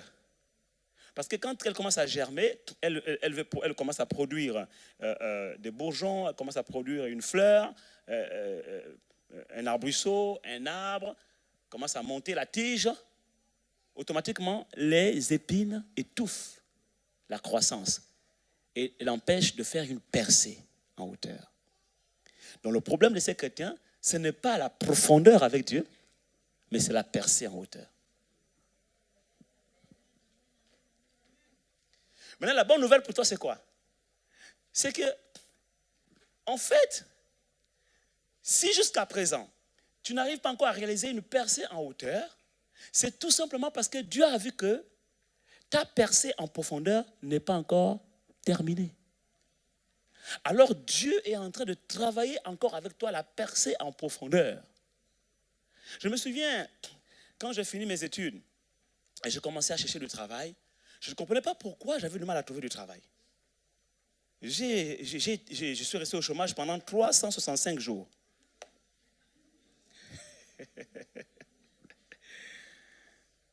365 jours, c'est comme 52 semaines, voilà. 52 semaines. Chercher, fouiller. Mais pendant cette période, l'église commençait avec l'apôtre André à Bègle. Nous étions investis dans l'église, investis. On faisait des tournées dans les maisons pour aller rendre visite aux gens, prier avec eux, etc. Et tout. Notre fils était encore, il devait avoir quel âge? Je crois 3 ans, 4 ans, un peu plus? Moins. Ma femme me fait, mais moins. Ça, c'est le moment, elle maîtrise tout. En effet, voilà pourquoi je me tourne vers toi, pour savoir c'était quoi, 2 ans. Moi, encouragez-moi quand même les hommes de percée, vous aussi. 2 ans par là, ouais. Je me souviens, j'avais ma première voiture que j'avais achetée. Parce que voilà, quand j'étais étudiant, et voilà, cette voiture-là est tombée en panne. On était en pleine route pour aller à une visite pastorale. Elle nous a lâchés. Elle a fini à la casse. Et j'avais des situations compliquées à cette époque. Je devais renouveler mon titre de séjour. La préfecture me demandait 12 000 € au moins sur le compte pour justifier que j'avais au moins le SMIC pour pouvoir m'occuper de ma femme et de mon fils. Parce que je devais faire la soutenance, mais donc je ne pouvais pas. Il fallait vraiment que je puisse avoir le renouvellement de mon titre de séjour pour pouvoir effectivement accéder à la soutenance et tout ça. Donc c'était compliqué et ça tardait. Je me disais, Seigneur, c'est quoi le problème? Je prie. Il y avait des offres d'emploi que l'école nous envoyait. À l'époque, ça s'appelait BEM, Bordeaux École de Management, qui est devenu CAGE actuellement. Et là, tout le monde me disait, dans notre promotion, il y avait une offre pour mon pays. Directeur qualité, parce que j'ai fait un master en management par la qualité. Donc, directeur qualité, avec tous les avantages. Je me suis dit, waouh, tu postes au Gabon. J'ai dit, ça c'est pour moi, je prends. Tous les collègues m'appelaient pour dire, Sostène, ça c'est pour toi. Ça c'est pour toi. Ça, tout le monde est convaincu que c'est pour toi. Donc, j'avais mon CV, tranquille. Ils ont préféré prendre un expatrié qui leur coûtait plus cher. Avec les primes de chien, primes de moustique, primes de... Quelqu'un ici acclame Jésus. Logement, tout. Je dis, mais prenez-moi, là-bas je suis chez moi. Moustique, je suis habitué. Vous n'aurez même pas besoin de me donner une prime contre les moustiques. Chien, moi j'en fais pas. Pardon pour ceux qui aiment les chiens, hein. Mais moi les chiens, pardon. Non, prenez-moi même juste le salaire, prenez-moi. Rien, ils m'ont refusé. Ils ont donné le travail à quelqu'un d'autre. Je dis, mais Seigneur, qu'est-ce qui m'arrive? Pendant ce temps, j'étais consacré à l'œuvre. Vraiment, je servais le Seigneur à fond. On dormait tard, les entretiens. Je dis, mais Seigneur, ce n'est pas possible. Je marche dans la sanctification. Je fais tout ce que tu me dis. Mais pourquoi est-ce que les choses ne bougent pas? Alors Dieu nous fait un clin d'œil. Parce que dans ce désert-là, quand tu es dans le désert, Dieu te fait souvent des clins d'œil. Il t'ouvre le ciel. De temps en temps, tu reçois la manne qui tombe. Tu manges. Mais la manne, c'est au jour le jour. La manne, c'est les cailles. Les cailles, c'est quoi? C'est-à-dire que ce n'est pas un repas que tu as choisi. Ce n'est pas varié. C'est-à-dire, tu ne peux pas dire, voilà, je prends ça, je mélange comme je veux. Aujourd'hui, c'est les cailles. Et ça va cailler. Quelqu'un ici acclame Jésus. Et tu prends, tu manges. C'est la manne. Tu vois? Et chaque fois, Dieu nous faisait des clins d'œil comme ça. Quelqu'un qui va avoir à cœur de nous offrir, faire une offrande. Ah, merci Seigneur. Il ne sait pas que le frigo est vide. Et puis Dieu lui parle. Et puis pour l'histoire du titre de séjour à renouveler, j'ai dit à ma femme, on fait comment maintenant? 12 000 €, on va trouver ça où? Un jour, on vient au culte. On adore le Seigneur. À la fin du culte, il y a une sœur d'une autre église de la place qui est venue juste pour passer un culte avec nous, qui ne nous connaissait même pas. Et puis ce jour, ce n'est même pas moi qui avais prêché. Donc c'était un frère comme tout autre dans l'assemblée. Elle vient vers nous. Et je précise, c'était une blanche. Vous allez comprendre pourquoi. Elle vient vers nous. Elle nous dit, Dieu m'a parlé. Et elle nous dit, voilà, j'ai reçu des paroles pour vous. Soyez encouragés. Vous avez un ministère de vous appeler dans ce pays. C'était vrai tout ce qu'elle disait. Et voilà, vous ne partirez pas de ce pays. Vous allez rester dans ce pays. Parce que Dieu vous appelle à le servir dans ce pays. Le peuple français et l'Europe a besoin de votre ministère. J'ai dit Amen, comme vous, Amen. Amen. J'ai dit merci Seigneur. J'ai dit, mais Seigneur, ok, c'est bien, mais le titre de séjour, on fait comment? Dimanche suivant, la même sœur revient encore. À la fin du culte, elle nous dit, Dieu m'a parlé. J'ai dit, Seigneur, tu as parlé, mais là, il faut du concret, quoi. Parce que là... Et elle ouvre son sac, elle sort son chéquier. Je regarde ma femme. Elle commence à remplir son chéquier. Elle déchire le chèque. Pas déchirer, elle détache. Et elle nous tend le chèque. Frère, Dieu m'est témoin. L'apôtre André est encore là. Dieu merci. Ma femme est là. Quand elle nous tend le chèque, quand je regarde le chèque, 12 000 €. Ni plus, ni moins. Oh my God, alléluia. Personne ne connaissait l'histoire. Qui lui a parlé? Elle ne connaît pas. 12 000 €. On était encouragés, dit Seigneur, merci. Mais comme on m'avait dit que lorsque un blanc te donne quelque chose, hein, il faut toujours lui poser la question, je te dois combien et je rembourse quand? Ou bien quand il t'invite au restaurant, il faut toujours prévoir quelque chose dans la poche, parce que l'invitation là, c'est toi qui payes pour ta poche. C'est pas comme en Afrique. Donc j'étais quand même un peu avisé, tu comprends? Voilà, et comme ça, je lui pose la question, je dis, ma soeur, vraiment c'est touchant, mais dis-moi, pour les modalités de remboursement, on fait comment? Combien de fois l'échelonnement? Mais je ne savais pas que cette blanche-là, c'était une blanche née de nouveau, convertie de cœur, transformée, chrétien sincère. Et c'est tellement irréprochable. Non, mais il y en a beaucoup. Non, c'est pas rare, il y en a beaucoup. Et donc, ce qui se passe, c'est quoi? C'est que, à l'instant même, je regarde ma femme, je tremblais, je dis, Seigneur, est-ce que je rêve? Donc, on va d'abord rentrer à la maison. Si c'est un rêve, je vais d'abord me réveiller. Mais non, ce n'était pas un rêve, c'était la réalité. Donc, on a enlevé notre dîme, on a donné à Dieu les 12%. D'abord, ce que j'ai fait, la sagesse. J'ai pris cet argent, j'ai déposé. En fait, mon compte bancaire à l'époque était au rouge. J'étais à moins 800 €. Donc, j'ai réfléchi, je me dis, la préfecture veut une attestation bancaire de 12 000 €. Si je dépose les 800 € dans le compte bancaire en question, ça va noyer. Ce ne sera plus le chiffre exact. Je vais encore tomber dans les complications. Donc, je suis allé ouvrir un compte bancaire ailleurs. Oui! Désolé pour les banquiers, hein? On acclame Jésus, alléluia. Je suis allé. Et comme par hasard, j'arrive dans la société là. Ce jour-là, j'arrive très tôt dans cette banque-là. J'arrive très tôt et je trouve le directeur qui ouvrait en fait la banque. Et quand j'arrive, bon, mon titre de séjour n'est pas renouvelé, j'ai un passeport, etc. et tout. Je lui explique la situation. Il me regarde, il dit, ah. Il me dit, mais vous avez un compte bancaire ailleurs? Je dis, oui. Le compte bancaire là-bas, il est comment? On dit la vérité, on est chrétien. Je dis, il a découvert. De combien? 800 €. Il fait, ah. Il me dit, ah. Il me dit, bon, vous avez combien? 12 000 €. Bon, entrez. Quelqu'un est-ce qui acclame Jésus, alléluia? Mais qui est fou bête? Il a compris que non, là il y a une affaire. Il m'a ouvert le compte lui-même, le directeur. Il m'a ouvert le compte, tout les papiers signés. Le même jour, on acclame Jésus, alléluia. J'ai pris l'attestation bancaire, j'ai joint au dossier, déposé à la préfecture. Et maintenant, après, j'ai fait le chèque pour la dîme. Et puis, j'ai commencé aussi à semer. On a donné une offrande à la porte, etc. Et tout. Les chiffres étaient déjà là, il n'y a pas de problème. Le dossier a été renouvelé. Et avant la fin de la même année, la Poste française m'écrit et puis me propose un poste de formateur consultant. Je n'avais même pas encore fait ma soutenance. Je vous passe des détails. Le témoignage est écrit dans mon livre Conquérir fédéraux. Inutile de revenir dessus, le temps ne nous permet pas, mais je vous assure, c'était une année de grâce. Et maintenant, mon point est celui-ci.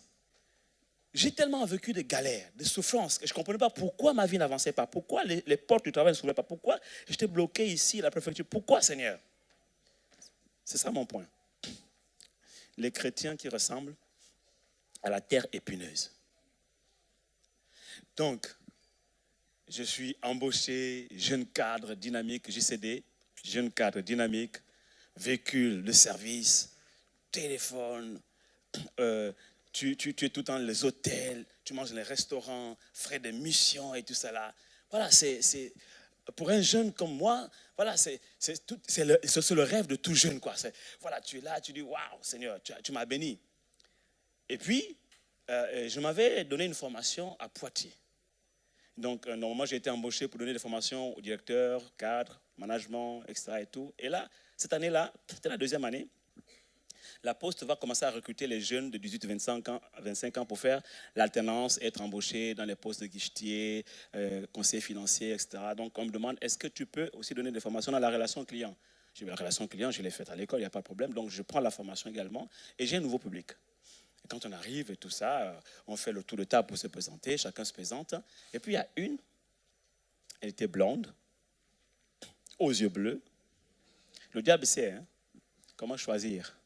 Vous savez que quand j'étais dans le monde, et encore plus jeune que là, et avant d'être marié, dans mes rêves d'enfance, je rêvais d'épouser soit une blonde aux yeux bleus, soit une sénégalaise, soit... Il y avait des critères en fait, ou une black américaine. Voilà, c'est l'influence des films en fait. On voyait tellement des films, donc on était influencé par les films. On avait des rêves d'enfance comme ça. Et là, le diable la plaf. Donc c'était à son tour de se présenter. Et elle me regarde. Elle fait... Là, comme on dit chez nous, ton sang va en brousse. Quelqu'un ici acclame Jésus. Je dis, mademoiselle, quand c'est comme ça, tu ne rigoles pas. Déontologie pédagogique, tu es le formateur, tu es l'autorité, figure d'autorité morale. Tu ne rigoles pas. Mademoiselle, présentez-vous. Ses cheveux. Je ne me présente pas comme ça. Je dis, pourquoi? Parce que moi, pour me présenter, il me faut une tête-à-tête. Waouh. Cash. Alors, moi, je me suis calmé tranquillement. Je les recadrais selon les règles pédagogiques et je lui ai dit, il n'y a que deux possibilités. Ou vous vous présentez comme tous les autres, ou vous prenez la porte. Simplement. Donc là, elle a su que j'étais sérieux et que je ne rigolais pas. Et elle s'est présentée tranquillement. Et puis on a pu faire cours. On avait 3 jours ensemble, on a fait cours, etc. Et quand je rentre le soir à l'hôtel, le premier jour, je rentre, je fais un peu le bilan de ma journée, etc. Et je revois la scène. Et soudainement, je me surprends en train de sourire, en train de rigoler en fait. Et j'entends clairement la voix de l'esprit qui me dit, tu rigoles aujourd'hui, mais si je t'avais donné ce travail, il y a 1 an, tu serais tombé. Clair et net, tu serais tombé. C'est là que je comprends pourquoi pendant l'année en question, les portes du travail ne s'ouvraient pas pour moi. Parce que pendant ce temps, Dieu prenait le temps de me préparer au travail qu'il m'avait déjà réservé, que lui seul connaissait. Mais pendant ce temps, je me plaignais parfois. Je disais, Seigneur, mais pourquoi? Il y avait beaucoup de pourquoi. Parfois, dans ce temps-là, Dieu est silencieux. Il parle par compte-gouttes. Des fois, il te parle en parabole. Seigneur, mais pendant ce temps, il est en train de creuser avec toi en profondeur. Tu penses que ta vie n'avance pas, mais tu n'es pas conscient que tu es en train de gagner en profondeur. La percée n'est pas manifeste parce que les épines, les soucis, les préoccupations empêchent à la plante de monter. Mais en profondeur, la semence est en train d'agir. Oh, quelqu'un ici acclame Jésus, alléluia. Dieu est en train de travailler en profondeur. Il prend le temps de te sanctifier, de te façonner, de te bâtir à l'intérieur de toi, de te rendre fort, de bâtir ton homme intérieur, de t'équiper pour les bénédictions futures, pour les grâces à venir, pour les choses qui te réservent, pour les positions qu'il a prévues pour toi et qui ont fait l'objet des prophéties qu'il t'a données, peut-être au niveau du travail, peut-être au niveau de la société, peut-être au niveau du ministère. Dieu prend le temps de te bâtir, il te prépare aux grandes choses. Alléluia. Parce qu'il sait que quand maintenant il va te permettre de percer en hauteur, il faut que tu aies des assises solides pour tenir devant les tentations, devant les tempêtes, devant la séduction, devant la compromission et toutes les choses du monde. Ne sois pas pressé de faire des percées en hauteur. Prépare ta percée en hauteur. Et Dieu va permettre que les épines empêchent ta percée en hauteur. Là, ce n'est même pas une affaire de malédiction. Ce n'est pas une affaire du grand-père, de la grand-mère, que j'ai été maudit et tout ça. Non, ce sont les épines. Dites les épines. Alléluia. Ce sont les épines. Et dimanche prochain, je vais vous donner encore une autre révélation de ce que c'est une épine. La deuxième partie de ce message, dimanche prochain, je vais vous expliquer. Et je vais vous expliquer comment ces épines se manifestent dans la vie de quelqu'un. C'est quoi concrètement? Et qu'est-ce que Dieu fait pour enlever ces épines-là? Et comment justement s'en sortir? Et comment maintenant réaliser la percée au moment où la percée arrive? Sachez juste une chose, que lorsque Dieu vous a parlé, vous a dit quelque chose, vous devez saisir la parole, croire. Le temps d'accomplissement importe peu. Dieu seul maîtrise les temps. L'homme ne maîtrise pas les temps, c'est Dieu qui maîtrise les temps. Alléluia. Et parfois même Dieu se garde de dire au prophète quand est-ce que ça s'accomplit. C'est rare les prophéties, on te dit, les prophéties datées, c'est rare. On te dit, d'accord, le travail que tu recherches, tu l'auras le 15 juillet 2018. C'est rare. On te dit seulement, prends courage. L'Éternel est avec toi, j'ai entendu ta prière. Okay? Et je vais t'ouvrir les portes au temps marqué, au temps favorable. Et Dieu te laisse comme ça pour que tu continues à dépendre de lui, que tu continues à le chercher. Mais sache une chose, ce n'est pas parce que tu vois les autres autour de toi percer que finalement tu vas croire que Dieu t'a oublié. Car le silence de Dieu ne signifie pas son absence. Il est toujours à tes côtés. Il ne t'abandonnera jamais. Il ne te délaissera point. Jamais. Même quand les montagnes chancellent, quand les collines s'éloignent, son amour pour toi ne s'éloignera point. Et son alliance de paix subsistera dans toute l'éternité. Alléluia. Alléluia. Une chose que j'ai apprise avec Dieu, c'est que lorsque Dieu prend le temps de creuser en profondeur avec toi, c'est en fonction de l'édifice qu'il veut bâtir avec toi dans ta vie. Les autres que tu vois percer à gauche et à droite autour de toi, peut-être que leur édifice ressemble à un studio. Un studio, en 3 mois, en 6 mois, avec un bon promoteur immobilier, c'est construit, hein, il n'y a pas trop de complications. Une maison en 3 chambres, 4 chambres, sur pied, de plein pied autant pour moi. Ça, en 6 mois, 8 mois, c'est fait. Mais quand il faut construire un immeuble, une résidence de 25, 30, 100, 200 appartements, là, le temps qu'on va prendre pour construire une maison en 6 mois, c'est le temps qu'il te faut pour creuser les fondations. Yes, Lord! Alléluia! Alléluia! Et tu as l'impression que ta vie, ça traîne. Non! Tu es en train de creuser les fondations. Ça prend du temps, oui. Ça prend du temps, c'est vrai. La patience est dure, c'est vrai. Mais c'est parce que ta vie est un immeuble, est une résidence. Et peut-être même que c'est un gratte-ciel. Quelqu'un ici acclame le Seigneur, alléluia. Ta vie n'est pas comme celle des autres. Chacun a sa destinée, alléluia. Ta destinée ne sera pas celle des autres. Elle ne sera pas semblable à celle des autres. Ne te compare pas aux autres. Tu n'es pas en compétition avec quelqu'un sur la terre. Oh, quand il t'a envoyé seul. Il t'a envoyé avec une destinée. Il t'a envoyé avec une mission. Il t'a envoyé avec un but sur la terre. Et il sait comment il t'a créé. Il sait ce qu'il t'a réservé. Il sait ce qu'il prépare pour toi. Et il sait comment il travaille en toi. Il sait comment il te bâtit. Il sait ce qu'il te faut. Et il sait ce qu'il veut faire avec toi. Voilà pourquoi il prend le temps. Il prend le temps de te construire, de te bâtir, de te façonner, de te sanctifier, de t'enraciner dans la parole, dans la foi et dans l'amour. Discerne la volonté de Dieu dans les temps difficiles et tu sauras lui rendre grâce, quelles que soient les circonstances. Tu sauras rendre grâce à Dieu en toutes circonstances. Quelqu'un ici acclame le Seigneur, alléluia. Lève-nous, on va prier.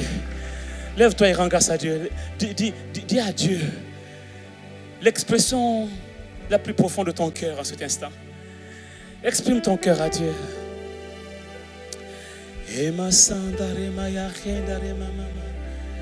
Oh, alléluia. Cette parole t'a touché. Exprime ton cœur à Dieu. Seigneur, je te remercie pour ta parole. Je comprends que ma vie ressemble à ce cœur qui a reçu la parole sur une terre épineuse. Au moment où je me plains, que j'ai l'impression que je n'arrive pas à faire des percées en hauteur dans plusieurs domaines de ma vie, j'ignorais, je ne savais pas que pendant ce temps, tu es en train de développer avec moi une relation en profondeur. Merci Seigneur Dieu de me ouvrir les yeux, de me faire comprendre ces choses ce matin. Je viens te rendre grâce, Seigneur, oh Dieu. Et je t'offre encore à nouveau ma vie. Façonne-la, Seigneur. Prends le temps qu'il te faut pour la façonner. Toi seul sais ce qui est bon pour moi. Toi seul sais quand est-ce ce serait bon. Il serait bon que je puisse obtenir ces choses. Mais pour l'heure, mon désir ardent, mon vœu suprême, c'est d'avoir le cœur qui te ressemble. Le cœur que tu veux que je puisse avoir, le cœur que tu veux façonner en moi, le cœur que tu veux bâtir en moi. Donne-moi le cœur qui te plaît, Seigneur. C'est ça que je recherche simplement maintenant. J'ai compris. Seigneur, mon désir ardent maintenant, mon vœu suprême, c'est de te plaire. Seigneur, je désire te connaître. Je désire, Seigneur, oh Dieu, marcher dans tes voies. Je désire, Seigneur, oh Dieu, vraiment te connaître maintenant. Parce que je comprends maintenant que, Seigneur, oh Dieu, tu as des projets de paix pour moi. Mais ça s'accomplira en ton temps, Seigneur, oh Dieu. Le plus important pour toi, ne pas de me donner ces choses. Mais le plus important pour toi, c'est de bâtir en moi le cœur qui correspondra à recevoir ces choses. Le cœur qu'il me faudra pour recevoir ces choses. Seigneur, je t'en supplie. Pardonne-moi pour toutes les fois où j'ai murmuré. Où j'ai parfois, Seigneur, oh Dieu, même parfois critiqué. Parce que je me suis plaint. Oui, Seigneur, je ne comprenais pas. Maintenant, je comprends, Seigneur, oh Dieu. Seigneur, aide-moi à chaque circonstance de ma vie à discerner ta volonté. Savoir ce qui est bon, agréable et parfait. Afin que je puisse avoir la bonne attitude au sein de l'épreuve, Seigneur. Je t'en supplie. Oh, je te rends grâce, Seigneur. Je te rends grâce. Alléluia. Merci, Seigneur.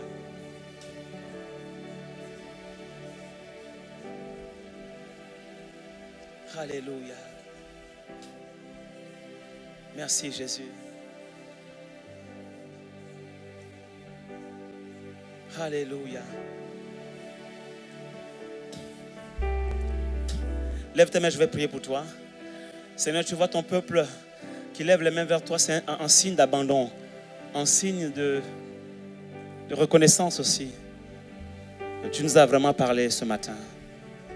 Nous te disons merci, Seigneur. Nous sommes impatients, de la bonne impatience, d'être dimanche prochain.